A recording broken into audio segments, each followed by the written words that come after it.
चलिए आज का हमारा टॉपिक है types of contract. Types of contract में सबसे पहला जो टाइप्स है वो है ऑन द बेसिस ऑफ इनफोर्सिबिलिटी, और इनफोर्सिबिलिटी के बेसिस पर ये 6 टाइप्स के हैं। Valid contract, void agreement, voidable contract, void contract, illegal contract, unenforceable contract. एक एक करके हम इन सारे टॉपिक्स को डिस्कस करेंगे।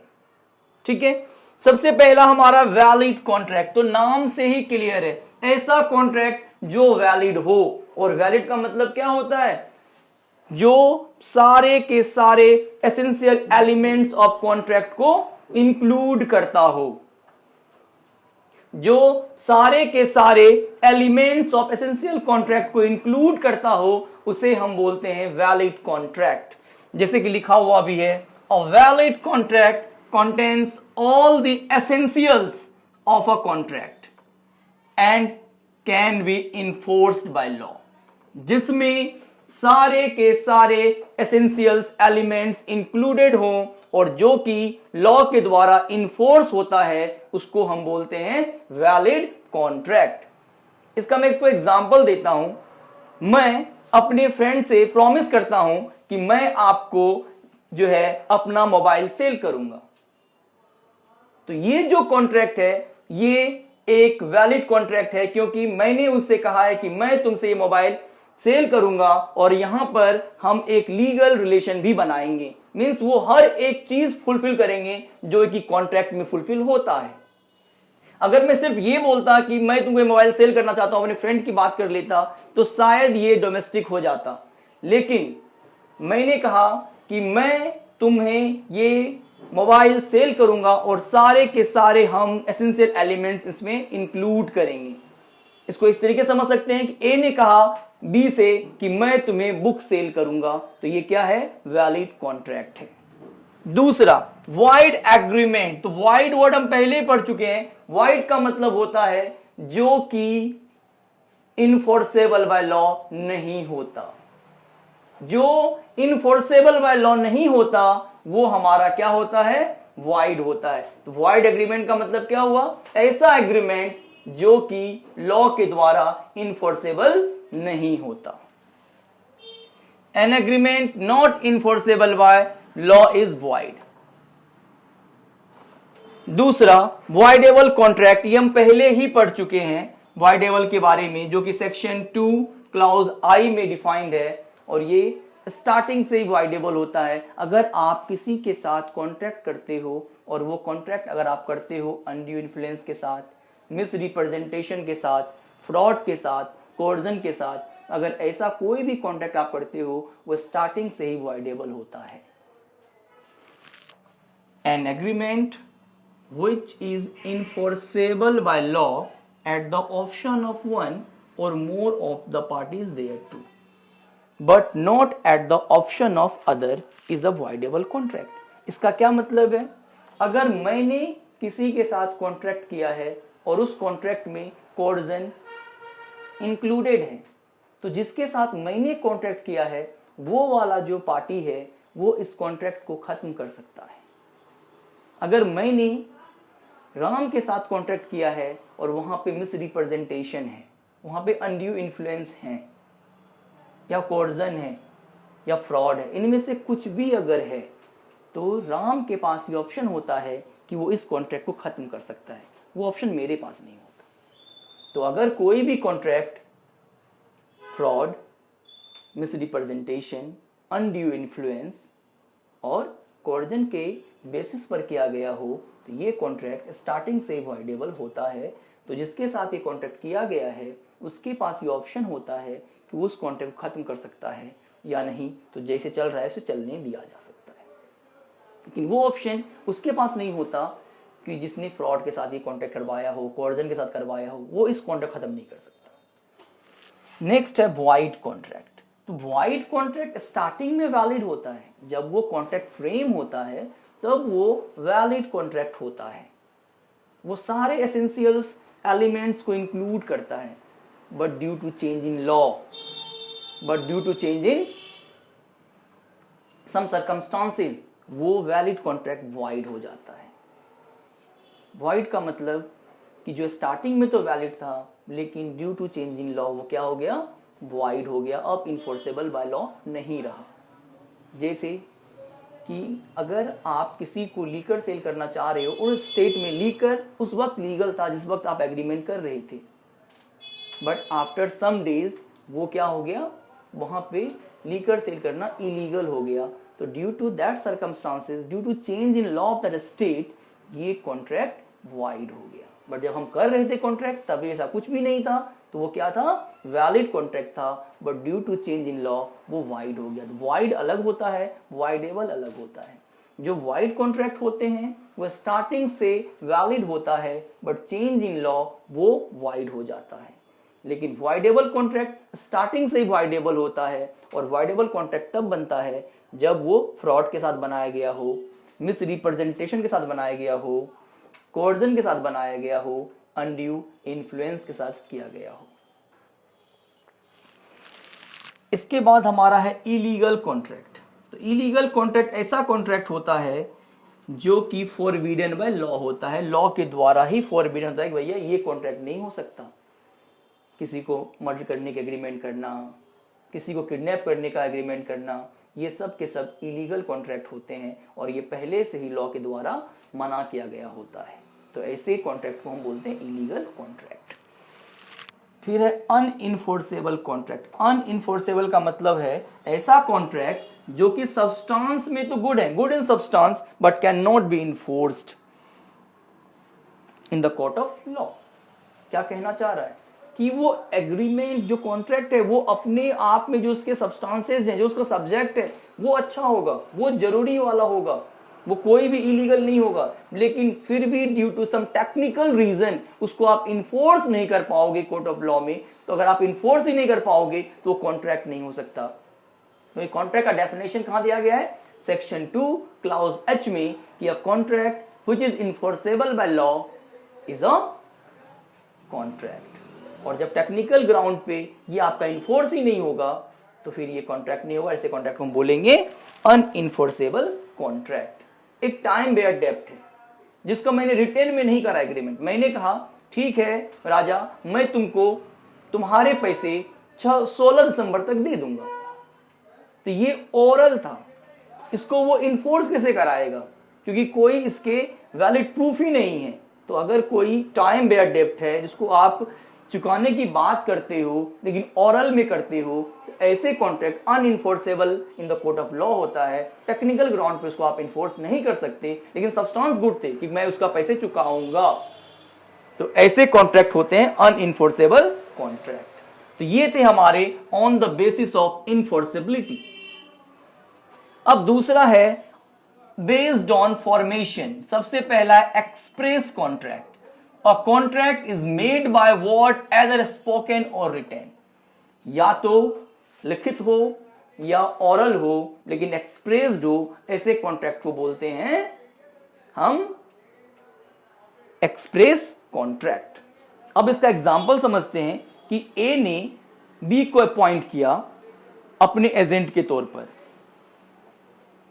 ए ने बी को अपॉइंट किया अपने एजेंट के रूप में कि जो भी काम देखेगा मेरे बिजनेस का, कौन देखेगा, बी देखेगा, एज अ रिटर्न एग्रीमेंट। तो क्या था, एक्सप्रेस कॉन्ट्रैक्ट था। एक्सप्रेस कॉन्ट्रैक्ट का मतलब होता है या तो वो लिखित होना चाहिए या तो रिटर्न होना चाहिए। दूसरा है हमारा इंप्लॉइड कॉन्ट्रैक्ट। इंप्लॉइड कॉन्ट्रैक्ट वो होता है जिसमें पार्टीज का कोई इंटेंशन नहीं होता कि हम आपस में कॉन्ट्रैक्ट करेंगे, बट ड्यू टू सर्कमस्टांसेस ऐसे कंडीशंस बन जाते हैं कि हम ना भी इंटेंशन रखते हुए हमें वो कॉन्ट्रैक्ट को फुलफिल करना होता है। This implies a contract the parties never intended to form. वो कभी ये नहीं सोचता कि हम आपस में कॉन्ट्रैक्ट करेंगे। वेयर अ प्रपोजल और acceptance is made otherwise than in words, क्योंकि वर्ड्स में होते ही नहीं है, ऐसे कॉन्ट्रैक्ट को बोलते हैं इंप्लाइड कॉन्ट्रैक्ट। एक डिलीवरी बॉय है, उसको राम के यहां सामान डिलीवर करना था, लेकिन गलती से उसने मोहन के यहां सामान डिलीवर कर दिया। तो अब मोहन का क्या बनता ऑब्लिगेशन कि ये सामान जो है वापस से राम को हैंड ओवर करे या उस कुरियर बॉय को कॉल करके हैंड ओवर करे।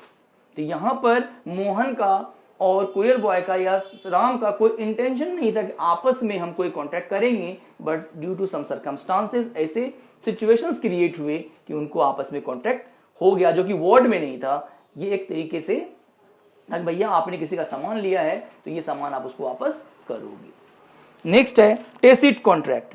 अब ये जो होता है कंडक्ट ऑफ पार्टीज होता है, इसमें कोई वर्ड्स की कोई बात नहीं होती। जब आप एटीएम मशीन में जाते हो पैसे निकालने के लिए तो मशीन आपसे नहीं कहता कि I am ready to use, उसमें जो उसके ग्रीन लाइट होते हैं वो सिग्नल ये कहता है कि I am ready to use, और जब आप उसमें कार्ड को इंसर्ट करते हो तो आप उसके ऑफर को एक्सेप्ट कर लेते हो। ऐसे कॉन्ट्रैक्ट को हम टेसिट कॉन्ट्रैक्ट बोलते हैं। जैसे कि कोई बस आता है, उसमें लिखा हुआ होता है नंबर कि वो कहाँ जा रहा है, वो आके बस स्टॉप पे रुकता है, आप उस बस में चढ़ते हो, आपने उसके ऑफर को एक्सेप्ट किया और वो बस आपको उस जगह पे पहुंचा देगा जहां पे वो जा रहा है। ऐसे कॉन्ट्रैक्ट को बोलते हैं टेसिट कॉन्ट्रैक्ट।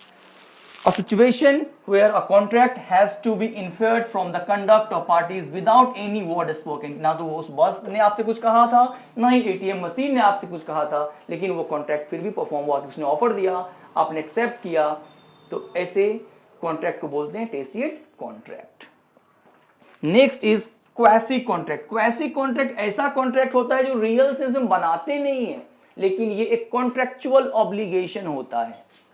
सपोज मैं रास्ते से जा रहा हूं, मुझे श्याम के नाम का पर्स मिला और उसमें उसके एड्रेस हर एक चीज लिखी हुई थी, तो क्या लीगल ऑब्लिगेशन नहीं बनता मेरा कि ये पर्स मैं राम को वापस कर दूं? तो यहां पे कोई रियल सेंस में कॉन्ट्रैक्ट नहीं बना, बट जो बिजनेस लॉ है वो लॉ मुझे बाइंड करता है कि ये पर्स जिसका है मैं उसको वापस दूं। तो यहां पर कॉन्ट्रैक्चुअल ऑब्लिगेशन होता है। रियल सेंस में हम लॉ नहीं बनाते, कॉन्ट्रैक्ट नहीं बनाते, लेकिन हमको वो सामान उसको वापस करना होता है। एग्जाम्पल और लेते हैं कि एक इंसान ने किसी के घर पे कोई सामान छोड़ दिया और वो सामने वाले ने उस सामान को यूज कर लिया, तो क्या वो सामने वाले का ये राइट नहीं बनता कि ये सामान उसको वापस कर दिया जाए? तो ऐसे कॉन्ट्रैक्ट को बोलते हैं क्वासी कॉन्ट्रैक्ट, जो रियल सेंस में कॉन्ट्रैक्ट नहीं होता, लेकिन वहां पे कॉन्ट्रैक्चुअल ऑब्लिगेशंस होते हैं कि हमें वो सामान उसको वापस करना ही होगा या उसके दाम उसे देने ही होंगे। ई कॉन्ट्रैक्ट, जिसको कि हम साइबर कॉन्ट्रैक्ट भी बोलेंगे, जब कोई पार्टी इलेक्ट्रॉनिक मीडिया के थ्रू कॉन्ट्रैक्ट में आता है, इसको हम बोलते हैं ई कॉन्ट्रैक्ट। तो ये थे हमारे बेस्ड ऑन फॉर्मेशन, और इससे पहले हमने पढ़ा enforceability। Executed contract, a contract which has been wholly performed or executed। ऐसा कॉन्ट्रैक्ट जो दोनों पार्टी ने पूरा कंप्लीट कर लिया हो, ऐसे कॉन्ट्रैक्ट को क्या बोलते हैं? Executed contract. राम ने कहा श्याम से मुझे तुम्हारी कार खरीदनी है, तो राम ने पेमेंट कर दिया, श्याम ने कार डिलीवर कर दिया, दोनों तरफ से कॉन्ट्रैक्ट पूरा हो चुका है। ऐसे कॉन्ट्रैक्ट को बोलते हैं executed contract. A contract which has been wholly performed और एग्जीक्यूटेड। नेक्स्ट है एग्जीक्यूटरी कॉन्ट्रैक्ट। ये ऐसा कॉन्ट्रैक्ट होता है, या तो एक पार्टी ने कॉन्ट्रैक्ट कर दिया होगा या दोनों पार्टी के बिहाफ पर कॉन्ट्रैक्ट करना अभी बाकी होगा। अ contract which is partially performed और होली अनपरफॉर्म्ड, या तो आधा हो चुका होगा कॉन्ट्रैक्ट या पूरा का पूरा ये भी परफॉर्म नहीं हुआ होगा, इसको हम फ्यूचर में परफॉर्म करेंगे। ऐसे कॉन्ट्रैक्ट को बोलते हैं एग्जीक्यूटरी कॉन्ट्रैक्ट। इसमें एग्जांपल लेंगे हम। ए ने कहा कि ठीक है मैं तुमसे तुम्हारा कार खरीदूंगा, लेकिन पेमेंट मैं नेक्स्ट मंथ करूंगा। तो पेमेंट तो नेक्स्ट मंथ होगी। अगर आपको सामने वाला कार डिलीवर भी कर देता है तो क्या दोनों पार्टी की तरफ से कॉन्ट्रैक्ट पूरा हुआ? नहीं। तो ऐसे कॉन्ट्रैक्ट बोलते हैं एग्जीक्यूटरी कॉन्ट्रैक्ट। जो कॉन्ट्रैक्ट या तो आधा हुआ हो या बिल्कुल भी ना हुआ हो, फ्यूचर में होना हो, ऐसे कॉन्ट्रैक्ट को बोलते हैं एग्जीक्यूटरी कॉन्ट्रैक्ट। नेक्स्ट है यूनिलैटरल कॉन्ट्रैक्ट। ऐसे कॉन्ट्रैक्ट में ना कभी भी दोनों पार्टी एक ही टाइम पर कॉन्ट्रैक्ट को पूरा नहीं कर सकता है। यूनिलैटरल कॉन्ट्रैक्ट में कभी भी दोनों पार्टी एक ही वक्त पर कॉन्ट्रैक्ट को पूरा नहीं कर सकता। अगर आपको मुंबई जाना है तो आप रेलवे स्टेशन जाओगे, पहले टिकट लोगे, टिकट लेने के बाद जिस डेट का आप टिकट लोगे उस डेट पर रेलवे वाले आपको पहुंचाएंगे मुंबई।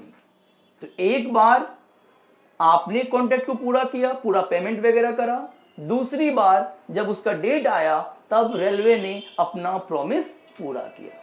अगर आपको मूवी देखना है तो पहले आप टिकट लोगे एंड देन जो शो टाइम होगा उस टाइम पर वो कॉन्ट्रैक्ट पूरा करेगा। तो यूनिलैटरल कॉन्ट्रैक्ट में ये वन साइडेड कॉन्ट्रैक्ट होता है, एक बार एक पार्टी पूरा करता है, दूसरी बार दूसरा पार्टी पूरा करता है अपना टाइम आने पर। बायलैटरल कॉन्ट्रैक्ट का मतलब होता है ऐसा कॉन्ट्रैक्ट जो दोनों ही साइड से आउटस्टैंडिंग हो, दोनों ही साइड से आउटस्टैंडिंग हो। राम ने श्याम से कहा मुझे तुम्हारी बाइक खरीदनी है, मैं पेमेंट नेक्स्ट मंथ करूंगा। तो सामने वाले ने क्या कहा, ठीक है मैं तुमको बाइक दूंगा लेकिन 10 डेज के बाद दूंगा। तो ना तो बाइक डिलीवर हुई और ना ही पेमेंट आया है। तो ऐसे कॉन्ट्रैक्ट को बोलते हैं बायलैटरल कॉन्ट्रैक्ट। जैसे कि मैं आपको एग्जांपल दूं, मैं शॉप पे गया और मैंने कहा कि मुझे डीवीडी प्लेयर चाहिए लेकिन पेमेंट मैं नेक्स्ट मंथ कर दूंगा। तो उसने कहा 7 डेज में डिलीवरी आएगी, फिर मैं आपको 7 डेज के बाद डिलीवरी पहुंचा दूंगा। तो ऐसा कॉन्ट्रैक्ट क्या हो गया, बायलैटरल कॉन्ट्रैक्ट, जहां पे दोनों पार्टी की तरफ से कॉन्ट्रैक्ट क्या है, आउटस्टैंडिंग है। A contract where the obligation और promise in a contract is outstanding on the part of both the parties। दोनों ही पार्टीज के बिहाफ पर कॉन्ट्रैक्ट आउटस्टैंडिंग है, ऐसे कॉन्ट्रैक्ट को बोलते हैं bilateral contract. And last types है अदर टाइप्स। इसमें हमें दो टाइप्स ऑफ कॉन्ट्रैक्ट पढ़ना है, contract of record and contract under seal. ये ऐसा कोई कॉन्ट्रैक्ट इसमें होता नहीं है लेकिन हमें फॉलो करना पड़ता है।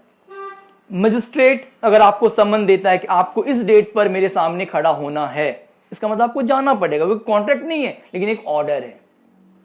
अगर कोर्ट ऑफ लॉ में ये जजमेंट आता है कि आपको रवि को 5 लाख रुपए देने पड़ेंगे, ये कोई कॉन्ट्रैक्ट नहीं है, कोर्ट का ऑर्डर है, आपको देना पड़ेगा। ये है कॉन्ट्रैक्ट ऑफ रिकॉर्ड, इसको ध्यान से सुनना है।